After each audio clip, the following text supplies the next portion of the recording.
If that doesn't hit you like right here, right in your corazón, there's no gatekeeping here on this channel. No gatekeeping. And the devil is a liar, okay? Hello beautiful people, I hope you are doing well. Welcome back to my channel. If you're new here, my name is Kathleen. This is the Conscious and Chic channel where we talk about all things leveling up, fashion, beauty, and just living in alignment with our values. Today's video is really special. I'm excited to share this video because I've learned so much and I just can't wait to share it with you. But before we dive in, go ahead and subscribe. Or maybe it's a little early for me to ask you to subscribe, but if you've liked the vibe from the opening already, I think you'll like the rest of the video and this channel as a whole. So you should go ahead and subscribe, or at some point in this video, if you hear something that is helpful to you, go ahead and subscribe. Click on the notification bell so you don't miss any of the updates, yada yada yada.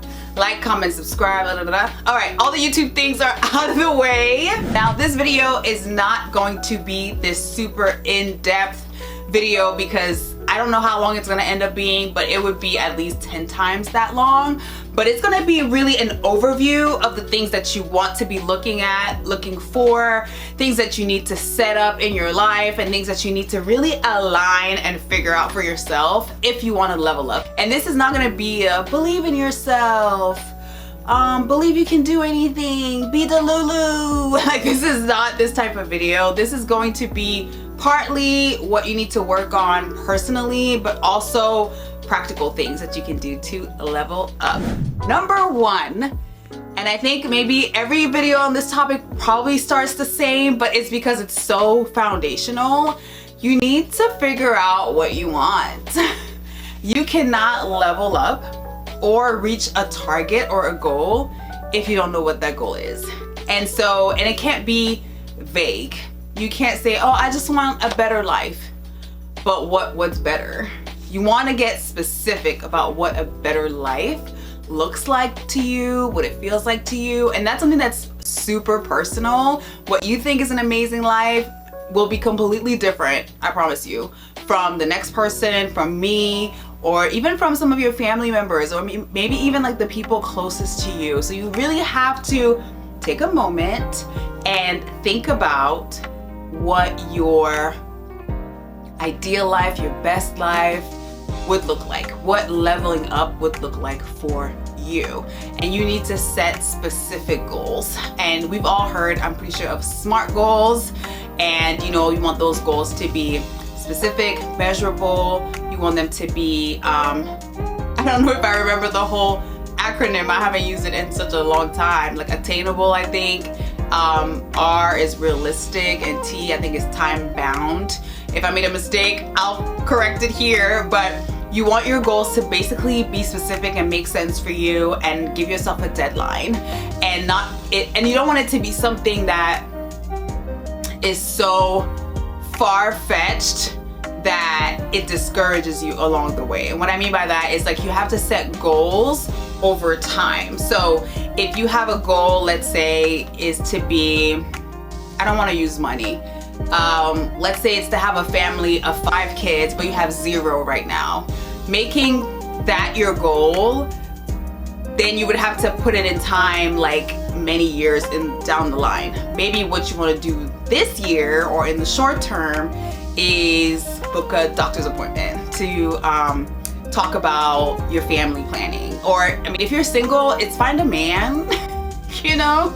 But all to say that it has to be realistic and time bound for whatever situation that you're in. I also want to do a little caveat because I am newly a big vision board girly.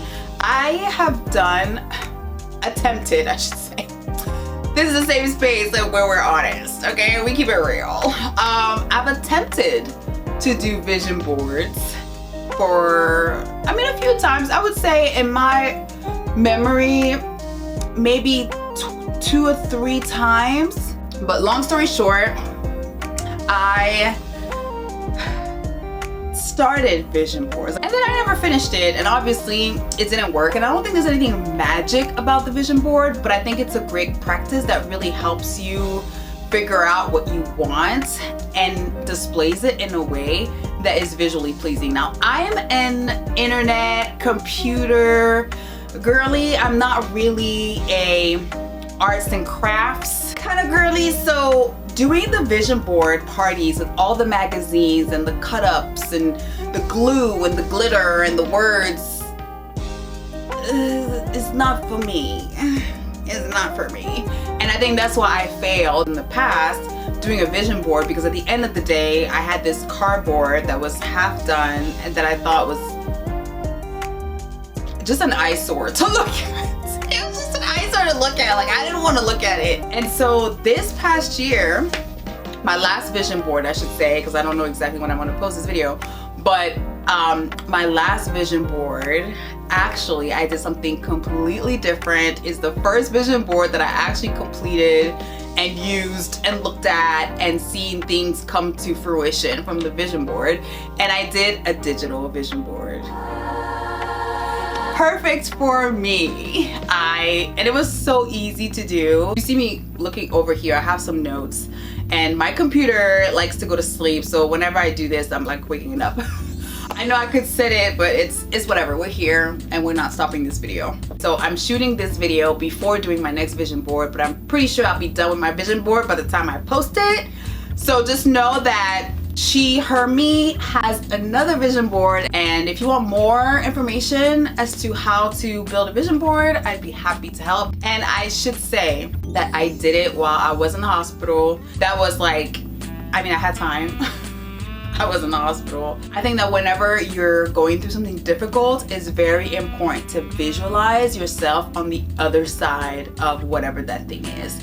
And for me, that was like a powerful way for me to visualize myself on the other side of my hospital stay. And I don't know when I'm gonna share this story, but I'm so happy that I did, because it really helped give me something to look forward to strive for, and I did. And so I 10 out of 10 would recommend. Like I said, 10 out of 10 would recommend. Number 2, the thing you want to do when you're trying to level up as a woman, and if there are some guys watching, hi, so glad you're here. This particular point won't really apply to you, but stay tuned, there's more. Like, this is like probably the only one that doesn't pertain to you, that's not unisex. Like, this one is more for my girlies, and it is connecting with your femininity. You can go on other channels to have deep dives into feminine energy and all of that. I am by no means an expert, but I will say that something that's helped me a lot is, I have to give you a little bit of backstory. For this to make sense to you, you need to know a little bit more. I am very much the type A kind of person. I am more geared, or I should say I was more geared towards doing and on to the next thing, planning, organizing, and not necessarily sitting in and being and feeling. I was more so always like on the go, next. And I can definitely say, like, more over the last 12 months, really, I've gotten the opportunity to really tap into my femininity, tap into my emotions, tap into just being in a state, sounds a little redundant, being in a state of being, but it's really what it is. It's like not being so focused on doing. And if you are doing that, it's like stemming from who you are and not this external force. One thing I think is very important if you're gonna level up as a woman is to really be in touch with yourself. And I don't think you'll ever really know what you want out of life, what's important to you, if you don't get in touch with your own emotions. If you suppress them, or if you maybe think they're wrong. And I advocate for therapy. If you need therapy, if you need somebody to help walk you through what you're feeling, or maybe some traumas that you need to deal with or process, I definitely recommend that, because being in touch with who you are at your core will make such a difference when it comes to leveling up and being in a state where you're not striving, but that you are living in flow with who you are, what matters to you, and you're not silencing your emotions or your needs and wants and desires. And there's another point that I'm going to talk about later, which relates to people. And I think that it's so important to be in touch with yourself before you can relate to anyone in a healthy way. If you keep suppressing your emotions or people pleasing or all those things that in a lot of ways you betray yourself, you're not going to be able to then say, oh, I'm going to level up, I'm going to live my best life, when I can't even be true to myself. It just doesn't work that way. So number 2 is to really get in touch with your femininity, get in touch with your own emotions, tap in to who you really are, because there's no purpose in reaching whatever level of success and feel like a stranger in your own body. It's so important not to skip that part. And for years, I think we've been sold this dream of like this massive career and bigger, badder, better. And I know it's not the same. I'm sure there's people watching me from all over. And so actually in the chat, let me know where you're joining from. I'd love to see in the comments if we have different countries, different cities, let me know. But I will speak for North America. I will speak definitely from that perspective, which is where I've lived my entire life. And so that's the perspective that I know the best. It's all about make your money, get this career. And don't get me wrong, when we're leveling up, we're doing all those things, but it's just the source that we tap into to achieve those things will be different. It won't be this hard, masculine, harsh energy, but it'll be from this place of like, no, I don't have to chase all those things. By being who I am and who I've been called to be, I can attract these things. And yes, I can be diligent, yes, I can be disciplined, but I'm not striving, I'm not forcing things to happen, right? And so there's people on the internet that are a lot more versed than me on this topic, and maybe I'll shout out a few in the comments if you want to learn more about that, because I'm definitely not that person. I just know that it's helped me, and so I know it'll help you. Number 3, número 3. Yes, yo hablo un poquito de español. I speak a little Spanish, a little something, something.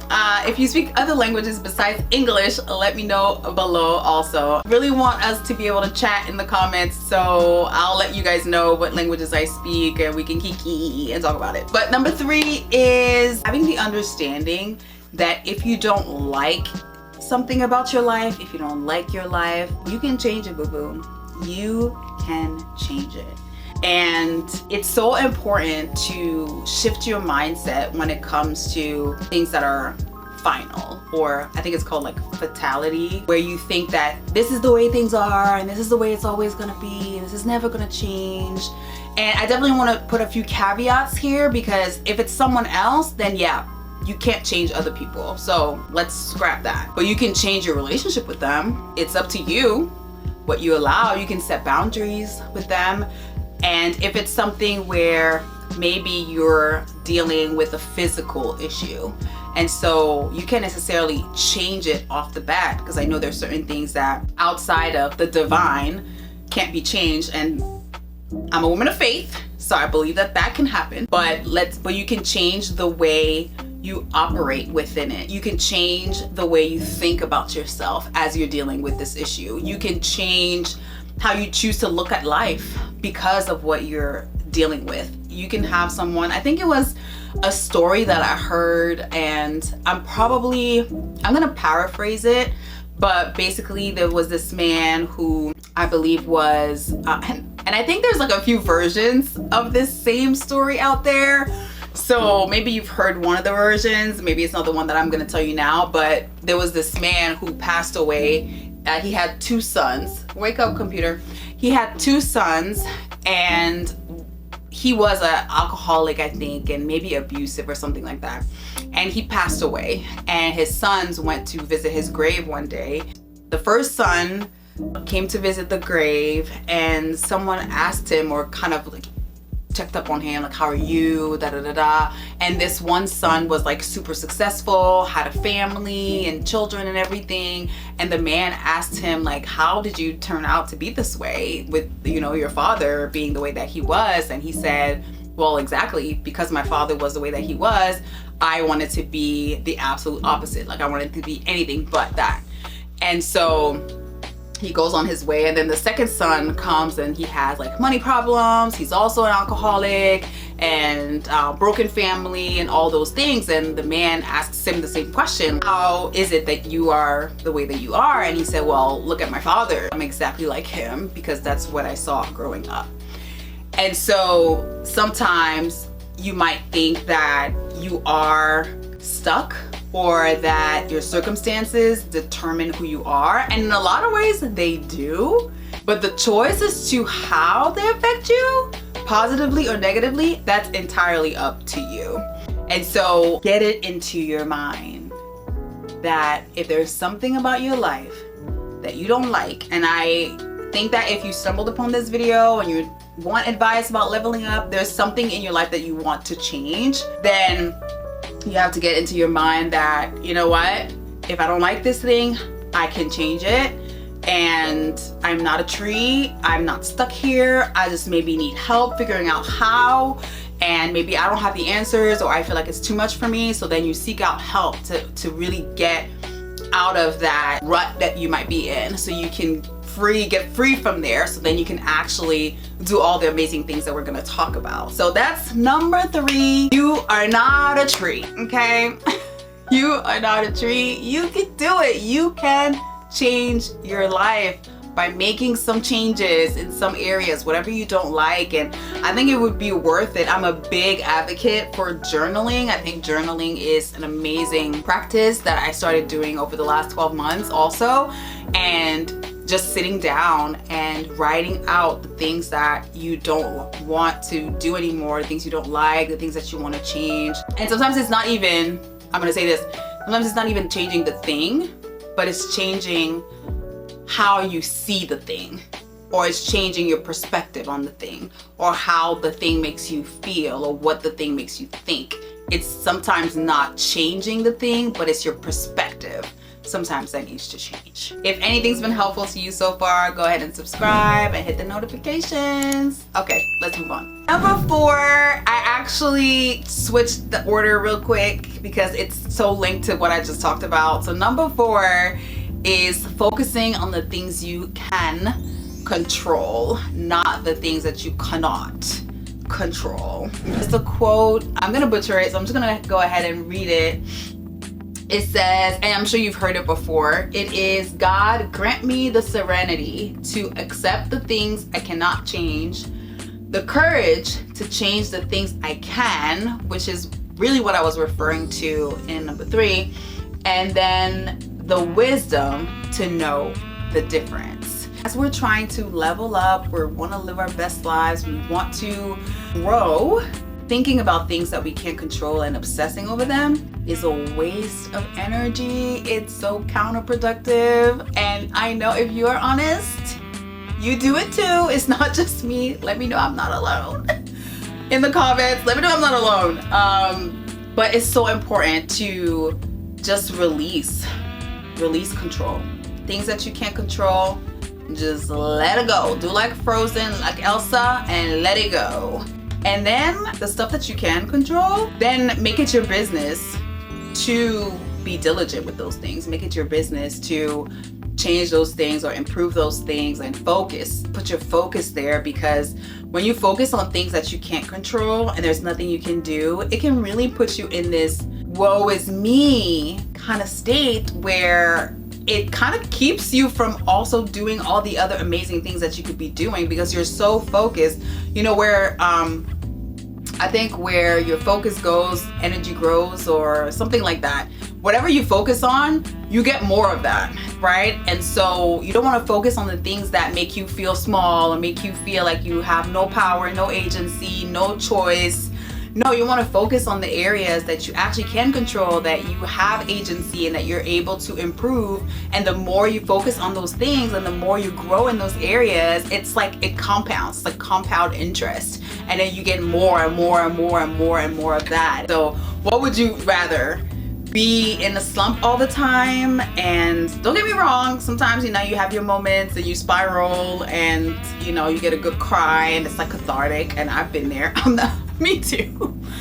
But then there's this other space where you know that you're able to affect change, where you know you're able to grow, where you know you're able to put in effort and actually see a result in your effort. When you just put your effort in worrying, there's no like reward. It's like being on a treadmill.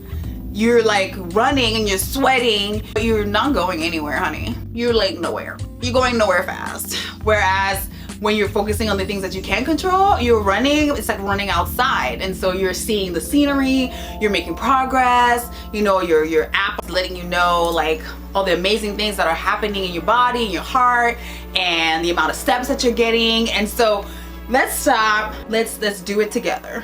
Repeat after me. I will stop focusing on the things I cannot control. And all the people said, amen. Number 5 is to be open. To level up, we need to be open.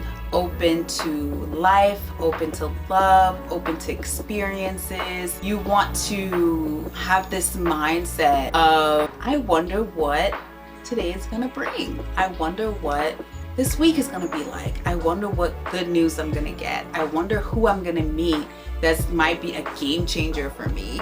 And really be open instead of being tunnel vision and kind of stuck in your ways, stuck in your routines. Now, I am a big fan of routines. Like, I believe, oh, my battery died over there, and that's gonna stay like that because I don't have an extra battery. Oh well. As I was saying, being open to getting advice from people and not feeling like you know everything, or feeling like you have to stay stuck in your environment or with the people that you already know. Like, no, be open to making new friends. I know they say making friends as an adult is super hard, and it is. But it can also be really rewarding, and you can meet some amazing people. And I think you also need to be open to success. I know I'm touching on something sensitive. I know I'm stepping on some toes, and I know how you ladies like to tussle, so don't come for me. But sometimes the thing that is stopping you from leveling up is your fear of success.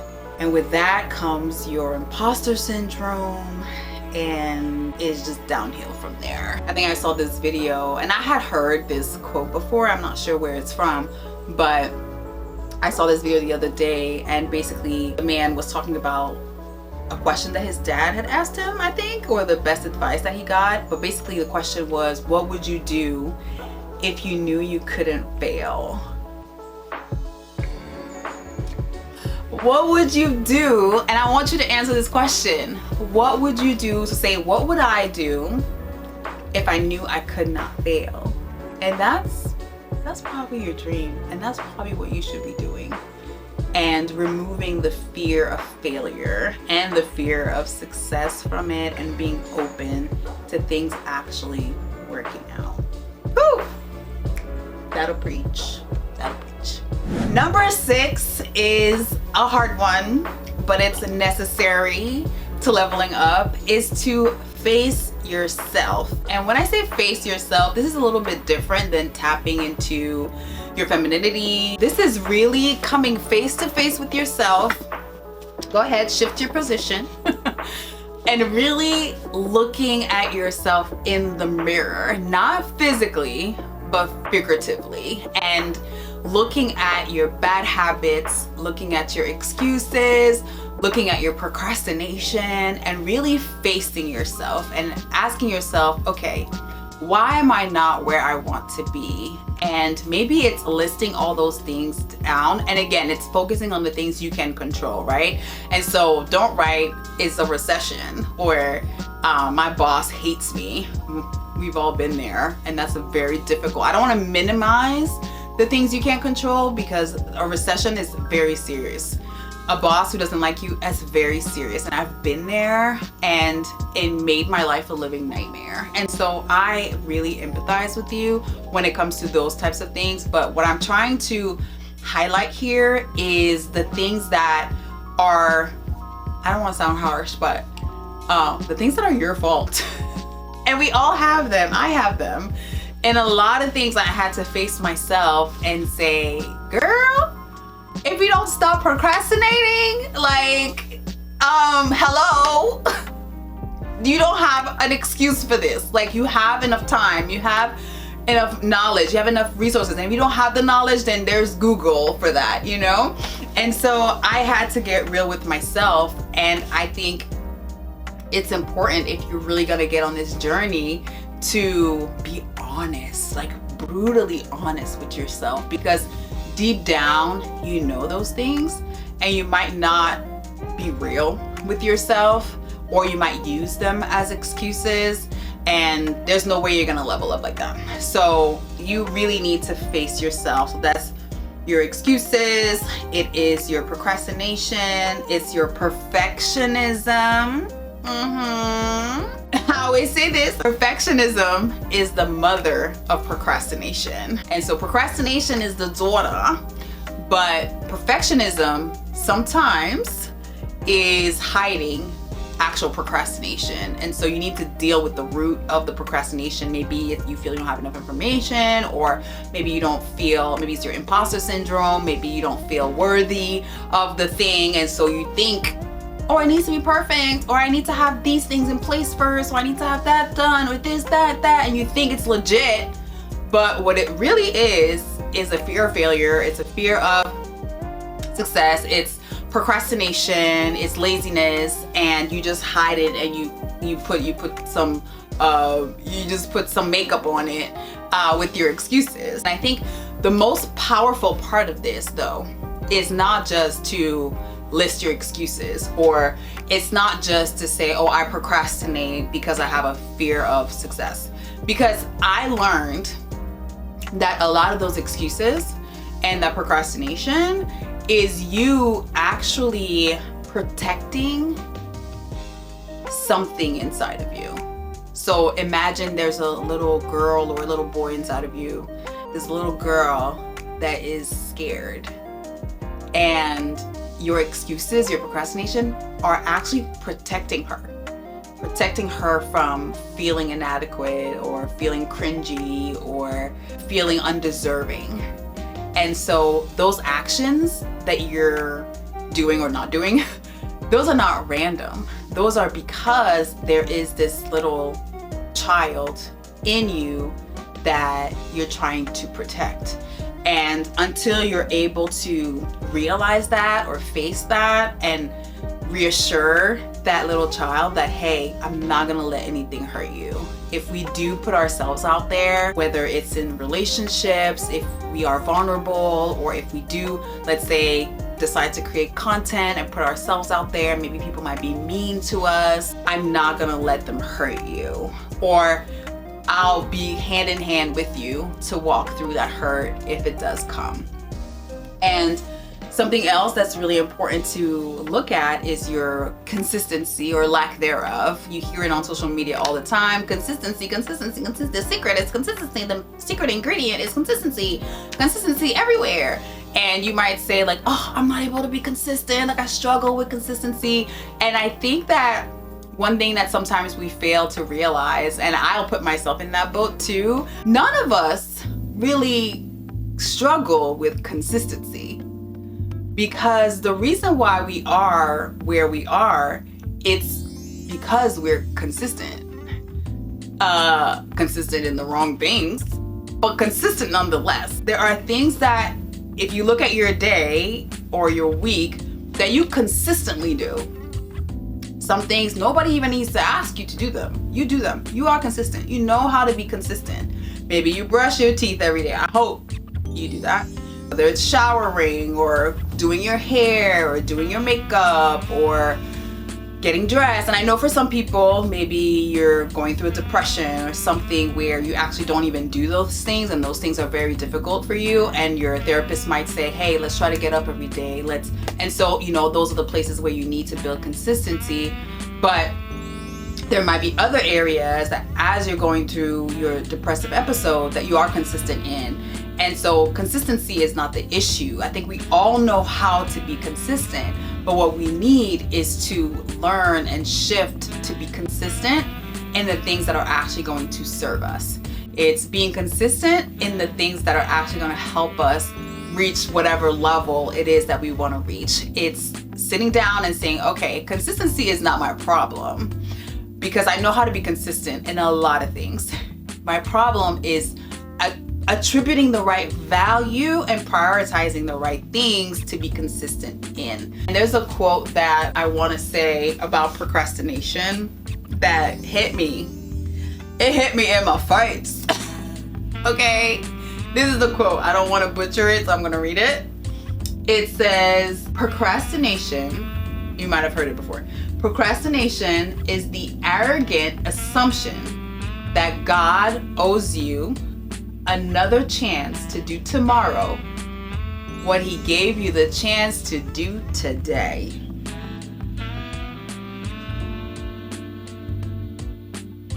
If that doesn't hit you like right here, like right in your corazón, like right here, I don't know what to say. I don't know what to say. Because every day that we're on earth is a gift. Every day that we're able to breathe is a gift. And so when you are alive, right, and you have the opportunity to sow into your dream, to spend an hour, 2 hours, 30 minutes in something that you're passionate about or into bettering yourself, and you don't, and you waste the time, right? And I love that in that quote, they use the word arrogant assumption. Like, you assume that, you know what? I should be able to do this tomorrow. Like, God is gonna wake me up. I'm gonna be able to breathe. I'm gonna be in the same physical shape, health, everything. And that's just not the case. Tomorrow is not promised. Ask anyone who's received bad news about a loved one that passed away. And I think our brains can't really hold on to that information for too long, because I think it would get too overwhelming for us. But tomorrow is not promised, and that is the realest thing that I'm gonna say in this video. All we have is the present moment. And so my hope for you from this video is that you know how precious your life is, that you treat it with so much importance, like you're today, like you're right now, that you treat every day like it's your last day, and that you love the people in your life like it's their last day, like you won't get the opportunity to tell them again, because at one point it will be. And I understand what it's like to, I've lived in the future for years. Like, my mindset, type A, always in the future. What's next thing, where are we going? And not really like present right now in the moment. And I really, through life, gotten the opportunity to wake up. God gave me the opportunity through difficulty and trial to wake up to the fact that every moment is precious. Every day is the most important thing, and the people in your life right now are the most important, and you being able to enjoy their company and enjoy your life today is like the most important thing. And so always tapping in with yourself and being like, okay, am I being mindful of where I am right now? Am I being mindful of what's important? Am I placing the things in the right order of priority? If I was to die tomorrow, would what I'm doing right now still matter to me? Like, if I was to die tomorrow, is this how I would want to spend my last day? And I don't want to get morbid or depressing or anything like that. I really hope this is encouraging. and that it's motivating to make the best of your life and what you have right now. That's really the goal. It's really the goal to say like, look, you want to live this life, you want to do those things, don't wait till tomorrow. Like, do it today. Just do what you can today, and then wake up tomorrow, then cool, do what you can do then. But don't just keep deferring your joy, deferring your goals, deferring your dreams, thinking that you're gonna get more time, because you might not. And maybe you might, but you'll be so glad. Like, your future self will thank you so much for doing the hard things now. Thank you, girl. You hooked me up. Like, I'm living this life now because of you, because of the things that you did, because of the way that you faced yourself, the way you were open, how you stopped procrastinating. Now, that's your future self speaking. Now I get to live this amazing life. Coming to you from the future. As I was editing this video, I decided to release it in 2 parts instead of just 1. So this was part 1. I hope you enjoyed it and that you found it helpful. Take this week to start applying those things, and I will be releasing part 2 next weekend. If you are new here, subscribe, like, comment, and also let's connect on social media. Conscious and Chic, Kathleen Ellie everywhere, and I'll see you next week. Bye for now.